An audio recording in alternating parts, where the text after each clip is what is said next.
ICSE এবং ISC Bangla পেপারের মধ্যে কিন্তু বিস্তর পার্থক্য রয়েছে, কিন্তু তবুও আইসিএসসির মতো আইএসসির বাংলাতেও কিন্তু অবশ্যই প্রত্যেকটা প্রশ্নের উত্তরের ক্ষেত্রে 10 আউট অফ 10 পাওয়া অবশ্যই সম্ভব।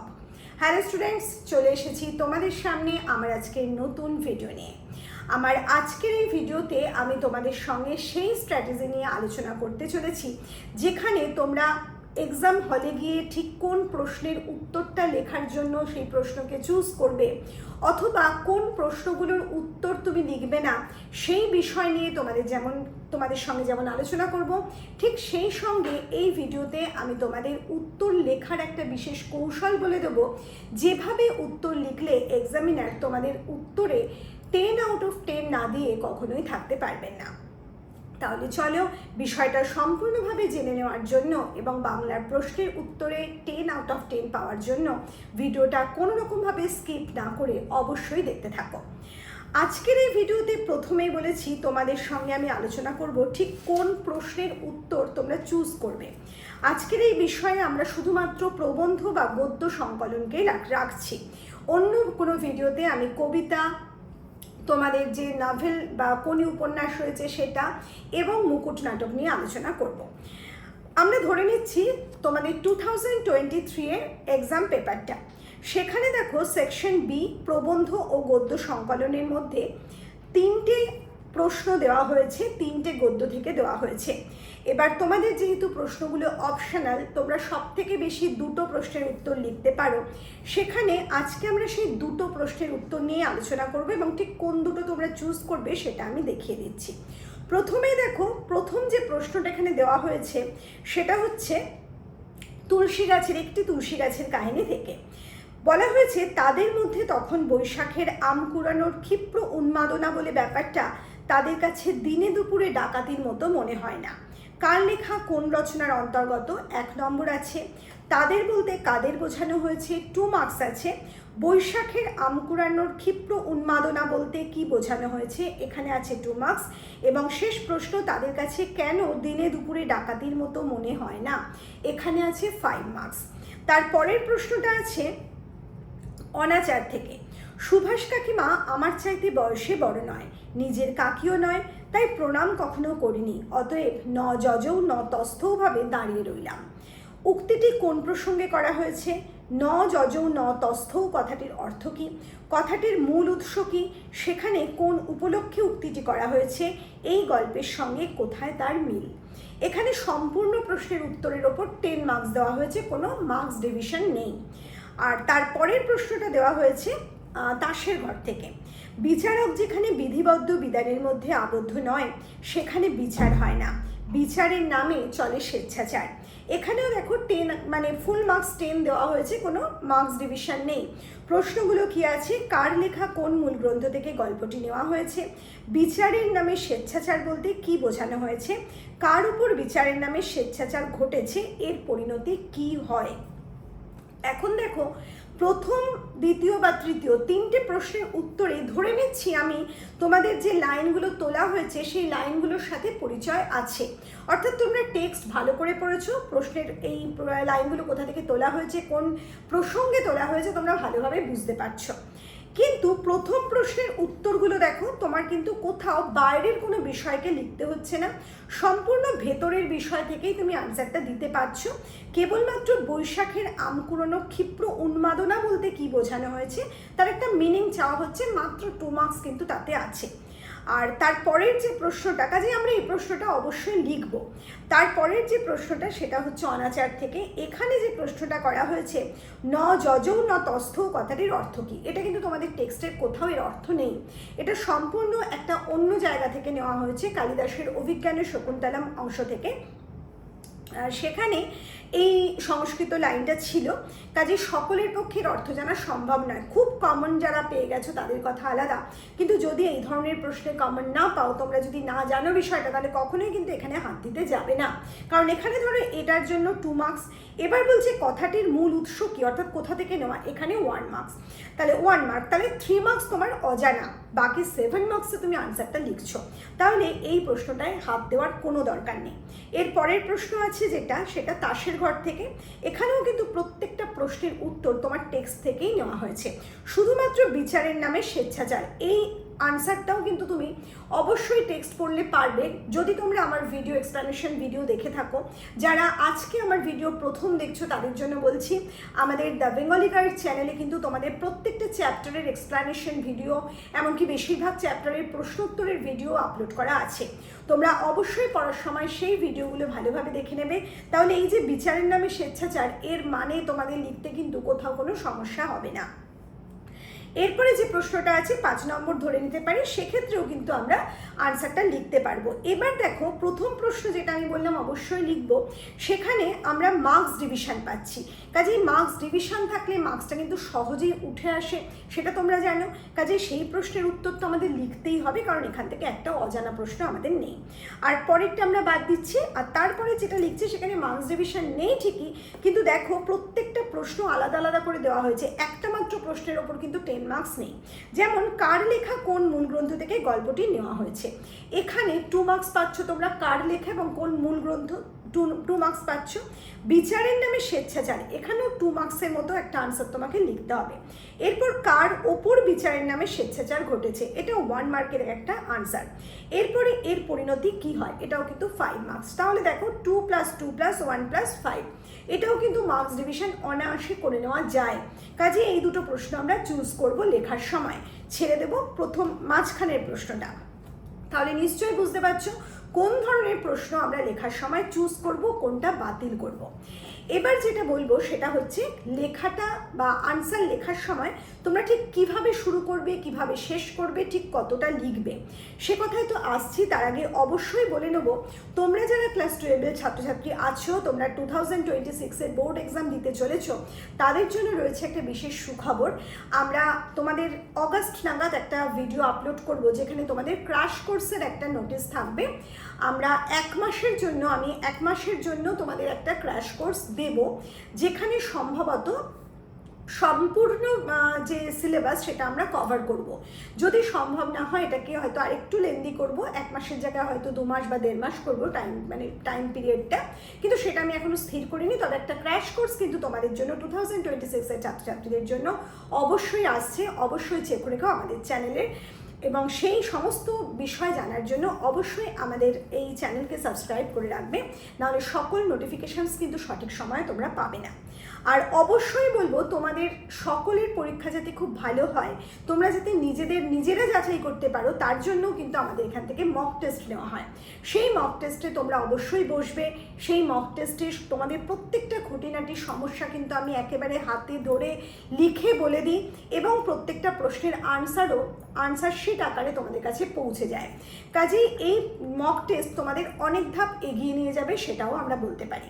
আর শেষে আরেকটা কথা বলবো, যারা মনে করছো প্রশ্নের উত্তর লিখতে পারছো না, অথবা গ্রামার নিয়ে খুব চিন্তায় আছো, তাদেরকে অবশ্যই বলবো আমাদের টিম ম্যানেজমেন্টের সাথে হোয়াটসঅ্যাপ করো, তাদের সাথে যোগাযোগ করো। অবশ্যই আমাদের সমস্ত নোটস, বিভিন্ন বিষয়ের কবিতা, গদ্য বা নভেল, অথবা তোমাদের নাটক কিংবা গ্রামার কিংবা রচনা, সমস্ত বিষয় কিন্তু নোটস আমরা PDF আকারে তোমাদের দিয়ে থাকি। তোমরা চাইলে সেগুলো পারচেস করতে পারো। যাই হোক, আমরা এবার মূল বিষয়ে চলে আসি, সেকেন্ড পার্টে, যেটা আমরা বললাম প্রশ্নের উত্তর কিভাবে লিখবো। প্রথম প্রশ্নটা যেটা ছিল সেটা হচ্ছে, প্রথমেই বলেছি একটি তুলসী গাছের কাহিনী থেকে নেওয়া হয়েছিল। তাদের মধ্যে তখন বৈশাখের আম কুড়ানোর ক্ষিপ্র উন্মাদনা বলে ব্যাপারটা তাদের কাছে দিনে দুপুরে ডাকাতির মতো মনে হয় না। প্রথম প্রশ্ন কি ছিল, কার লেখা কোন রচনার অন্তর্গত। আমি একটু পড়ে আনসারটা বলছি, কারণ তাতে তোমাদের ভুল হওয়ার সম্ভাবনাটা থাকবে না। একটু মন দিয়ে শুনবে, প্রয়োজনে তোমরা নোট ডাউন করতে পারো। প্রথমেই আসবো প্রথম প্রশ্নে। প্রখ্যাত সাহিত্যিক তারাশঙ্কর বন্দ্যোপাধ্যায়, এটা নয়, উদ্ধৃত অংশটি সাহিত্যিক সৈয়দ ওয়ালি উল্লাহ রচিত একটি তুলসী গাছের কাহিনী নামক গদ্যের অন্তর্গত।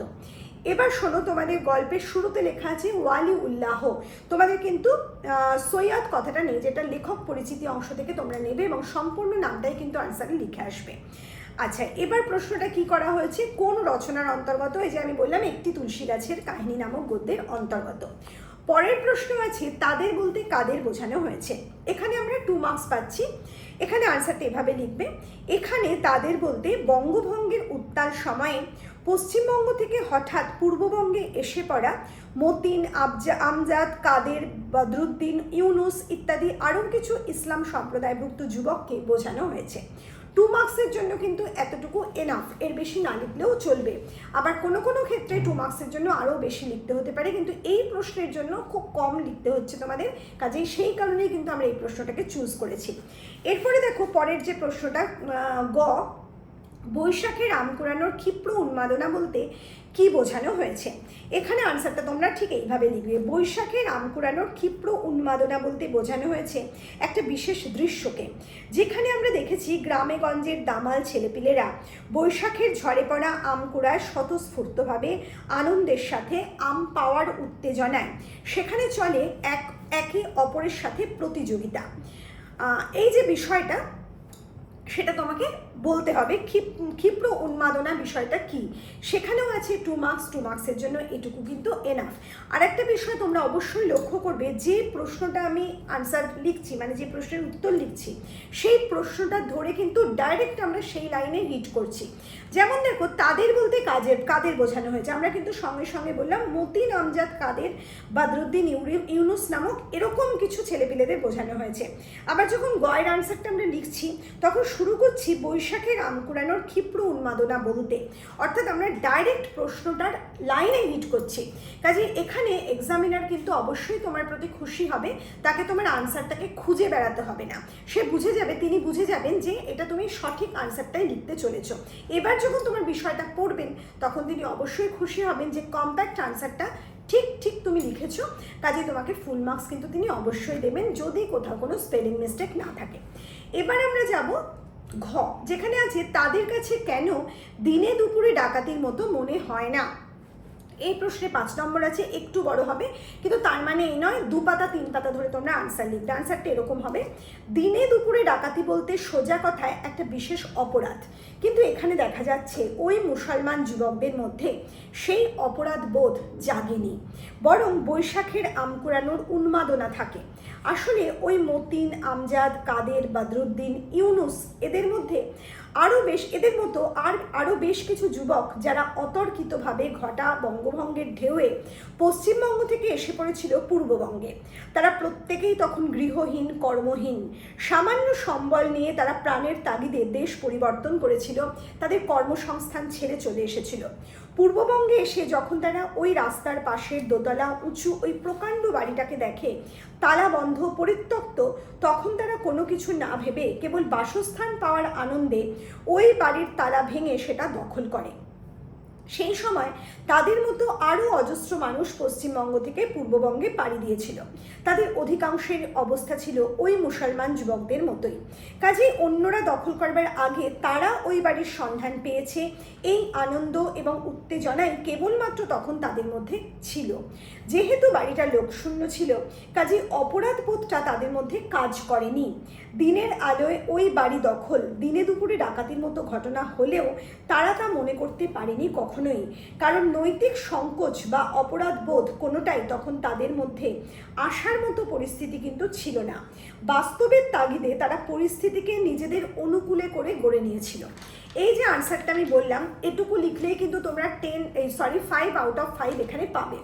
আর প্রত্যেকটা জায়গা যদি ঠিকঠাক থাকে তাহলে এই সম্পূর্ণ আনসারটাই কিন্তু 10 আউট অফ 10 মার্কস তুমি তুলে নিচ্ছ। এরপর আমরা পরের আনসারটা লিখছি না, বললাম এটা বাদ দেব। তারপরে যেটা তাসের ঘর থেকে নেওয়া হয়েছে সেই আনসারটা আমরা যাচ্ছি, যেখানে বলা হয়েছে বিচারক যেখানে বিধিবদ্ধ বিধানের মধ্যে আবদ্ধ নয় সেখানে বিচার হয় না, বিচারের নামে চলে স্বেচ্ছাচার। কার লেখা কোন মূল গ্রন্থ থেকে গল্পটি নেওয়া হয়েছে? তোমরা শুরু করবে এইভাবে, প্রখ্যাত সাহিত্যিক তারাশঙ্কর বন্দ্যোপাধ্যায় রচিত তাসের ঘর নামক গল্প থেকে উদ্ধৃতাংশটি নেওয়া হয়েছে। তার মূল গ্রন্থ গল্প গ্রন্থ থেকে গল্পটি সংকলিত। এরপরে আমরা চলে যাব বিচারের নামে স্বেচ্ছাচার বলতে কি বোঝানো হয়েছে। 2 মার্কসের মতোই কিন্তু আমরা আনসার লিখব। বিচারের নামে স্বেচ্ছাচার বলতে লেখক এখানে একথাই বোঝাতে চেয়েছেন যে যিনি বিচারক তিনি সর্বদা নির্দিষ্ট কিছু বিধিবদ্ধ আইনের দ্বারা পরিচালিত হয়ে দোষ গুণ বিবেচনা করে অপরাধের সীমা পরিসীমা অনুযায়ী অপরাধীকে শাস্তি দেন। কিন্তু যেখানে বিচারক সেরূপ কোনো নির্দিষ্ট বিধানের মধ্যে আবদ্ধ থাকেন না, সেখানে তার বিচার তার নিজস্ব ইচ্ছার দ্বারা বা স্ব ইচ্ছা দ্বারা পরিচালিত হয়, সেটা সঠিক বিচার হয় না, সেটা হয় বিচারকের মনোমতো নির্দেশ। এক্ষেত্রে তাই শৈলর লঘু পাপে গুরুদণ্ড হয়ে গিয়েছিল। এটুকু লিখলেই কিন্তু তোমরা ফুল মার্কসটা মানে ওই অংশটার জন্য যেটুকু ধার্য হয়েছে সেটুকু মার্কস পেয়ে যাবে। এরপরে প্রশ্ন কি আছে, কার উপর বিচারের নামে স্বেচ্ছাচার ঘটেছে? আলোচ্য গল্পের কেন্দ্রীয় চরিত্র শৈলর ওপর এখানে বিচারের নামে স্বেচ্ছাচার ঘটিয়েছিল স্বয়ং তার স্বামী অমর। এখানে আর একটা কথা বলি, তোমরা প্রথম যে আনসারটা লিখলে সেখানে ক খ গ ঘ ছিল, কাজেই ক খ গ ঘ এভাবে পার্ট তোমরা আনসারটা লিখতে পেরেছো। কিন্তু এখানে তো ক খ গ ঘ ডিভিশন নেই, সেই কারণে তোমরা ছোট ছোট বুলেট দিয়ে আনসারগুলো লিখবে এবং প্রত্যেকটা আনসার শেষ হওয়ার পর একটা নির্দিষ্ট লাইন ছেড়ে পরের আনসারটায় যাবে। এভাবে ডিভিশনটা কিন্তু তোমরা নিজেরাই করে নেবে, তাহলে মার্কস পেতে তোমাদের সুবিধা হবে, কারণ পরীক্ষক কিন্তু অত্যন্ত খুশি হবে তোমাদের এই আনসার লেখার পদ্ধতিটা দেখে। এবার আমরা যাব শেষের আনসারে, যেটা প্রশ্ন ছিল কি না এর পরিণতি কি হয়। এর পরিণতি বলতে তোমাকে গল্পের পরের অংশটা লিখতে হবে, মানে শৈলর বাপের বাড়ির অংশটা। অনেকটা অংশ কিন্তু আমরা অত্যন্ত শর্টে লিখবো। কিভাবে লিখবো? অমরের বিচারে শৈলকে শ্বশুর বাড়ি থেকে নির্বাসিত করা হয়েছিল। অমরের ছোট ভাই শৈলকে নিজে নিয়ে গিয়ে এলাহাবাদে তার পিতৃগৃহে রেখে এসেছিল। জলস্পর্শ না করে সেই ট্রেনেই আবার সে ফেরত গিয়েছিল দাদার কড়া নির্দেশে। শৈলর স্বামী অমর তার শ্বশুরের কাছ থেকে প্রয়োজনে অর্থ সাহায্য নেয়। এই মিথ্যাচারের বিচারে শৈলকে যখন নিজ পিতৃগৃহে পৌঁছতে হয়, তখন সেখানে গিয়েও সে তার স্বভাব পরিবর্তন করতে পারেনি।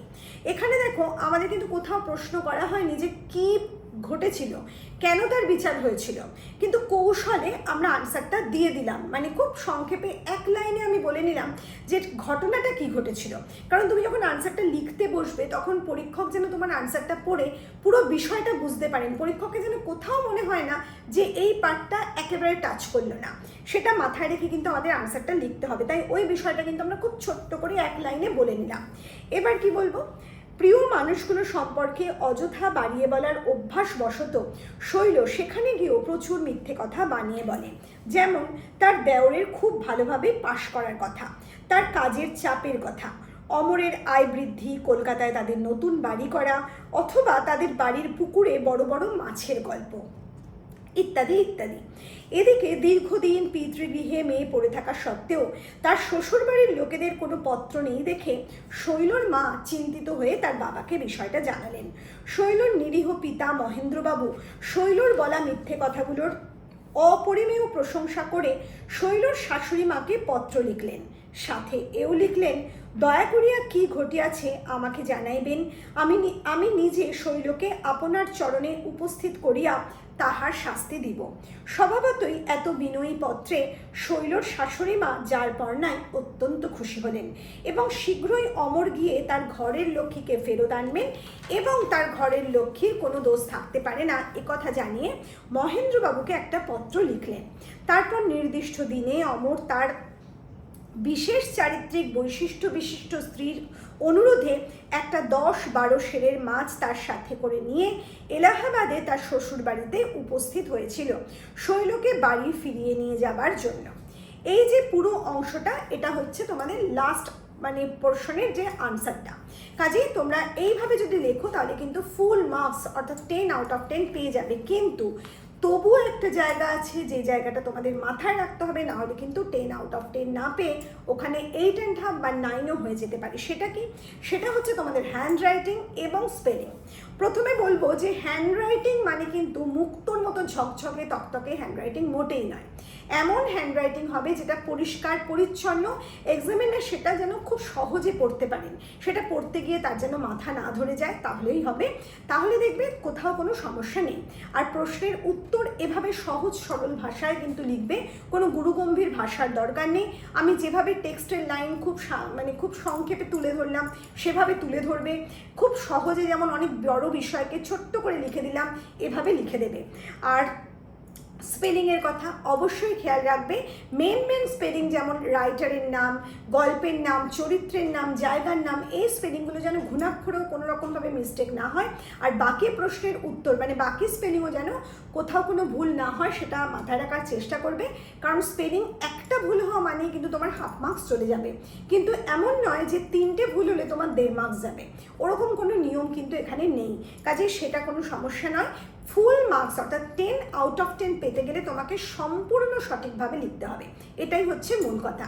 তাহলে নিশ্চয়ই বুঝতে পেরেছো গদ্যের কোন প্রশ্নের উত্তরগুলো তোমরা চুজ করবে লেখার জন্য এবং কিভাবে আনসারকে সাজিয়ে লিখবে। খুব তাড়াতাড়ি আমি তোমাদের জন্য নতুন কোনো ভিডিওতে কবিতা, উপন্যাস এবং নাটক নিয়েও এইভাবে আলোচনা নিয়ে হাজির হব। তাহলে আজকের মতো ভিডিও আমরা এখানেই শেষ করছি। খুব তাড়াতাড়ি তোমাদের সামনে হাজির হব নতুন কোনো ভিডিও নিয়ে। খুব ভালো থেকো।